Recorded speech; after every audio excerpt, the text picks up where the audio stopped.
Hello नमस्कार, स्वागत है आपका काबिल गुरु पर। तो देखिए, इस वीडियो में मैं आपको बताने वाला हूं बॉडमास का रूल, या फिर कह लीजिए कि सिंप्लीफिकेशन कैसे करते हैं, इसका रूल क्या होता है, इसको बताने वाला हूं। जैसा कि आप जानते हैं कि सिंप्लीफिकेशन को हिंदी में सरलीकरण कहते हैं। जब कोई सरलीकरण का सवाल आता है तो उसमें एक ही साथ में गुणा भाग जोड़ घटाना सब दिया रहता है, तो उन सभी को आप एक साथ नहीं कर सकते हैं, उनका बारी बारी से करने का एक नियम होता है। तो उसी नियम को बॉडमास कहते हैं। तो चलिए देखते हैं कि बॉडमास का नियम क्या कहता है। तो सबसे पहले मैं यहाँ पर एक ठो सरलीकरण का सवाल लिख देता हूँ, ताकि उसके माध्यम से उसके साथ साथ समझेंगे कि कैसे कैसे बॉडमास का नियम उस पर लागू किया जाता है। तो देखिए, मैंने यहाँ पर एक ठो सरलीकरण का सवाल ले लिया है और चलिए इसको देखते हैं कि बॉडमास के नियम से इसको कैसे हल करते हैं। देखिए, सबसे पहले यहाँ पर बी है।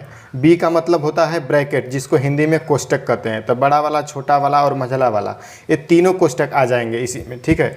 तो सबसे पहले आपको जो सवाल दिया है इसमें यह देखना है कि ब्रैकेट दिया है, तो जब ब्रैकेट रहेगा तो उसको सॉल्व कर देंगे।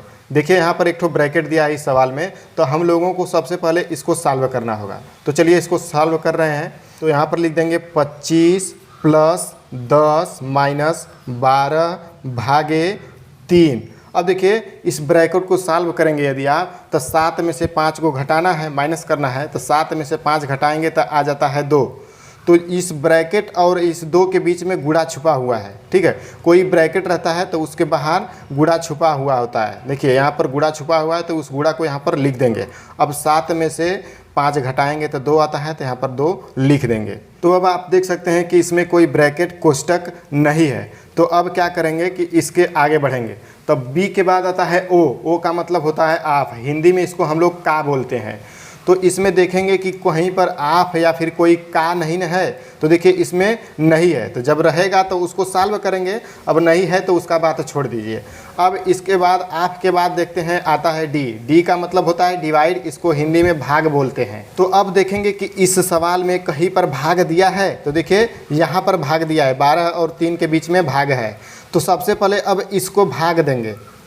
तो चलिए इसको आप भाग दे रहे हैं, तो यहाँ पर लिख देंगे 25, फिर प्लस है तो प्लस, 10 है तो 10, फिर माइनस है तो माइनस। अब इस 12 में 3 का भाग देंगे। तो 12 में यदि आप 3 का भाग देंगे तो 3 चौक को 12 होता है, 4 बार भाग जाएगा, तो यहाँ पर 4 लिख दे रहे हैं। और इधर गुणा है तो गुणा, 2 है तो 2 लिख देंगे। तो आप देख सकते हैं कि हमने यहाँ पर डी फॉर डिवाइड मतलब कि भाग को भी कर लिया। अब इसमें कहीं पर भाग नहीं है। तो अब भाग के बाद क्या आता है कि यम। यम फॉर होता है मल्टीप्लिकेशन, इसको हम लोग गुणा बोलते हैं। तो अब देखेंगे कि इसमें कहीं पे गुणा है, तो देखिए 4 और 2 के बीच में गुणा है, तो अब इस गुणा को करेंगे। तो चलिए अब उस गुणा को हम लोग कर रहे हैं। तो यहाँ पर लिख देंगे 25 प्लस 10 है तो यहाँ पर 10, फिर माइनस है तो माइनस। अब 4 और 2 का गुणा कर दीजिए, तो 4 दूनी 8 होता है, तो यहाँ पर लिख देंगे 8। अब हमने यहाँ पर गुणा भी कर लिया है।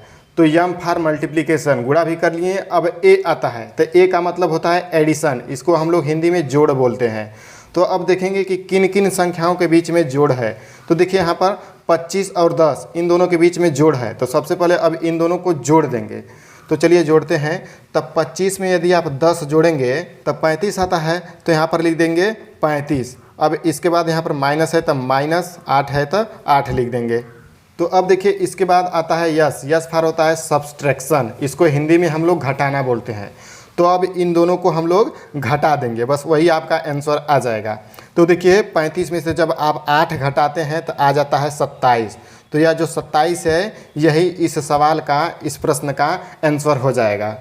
तो आइए मैं इसको एक बार फिर से रिवाइज करवा देता हूँ। बॉडमास का नियम क्या कहता है। सबसे पहले बी होता है, तो बी का मतलब होता है ब्रैकेट, इसको हिंदी में कोष्टक बोलते हैं। आप कहें तो यहाँ पर मैं लिख भी देता हूँ।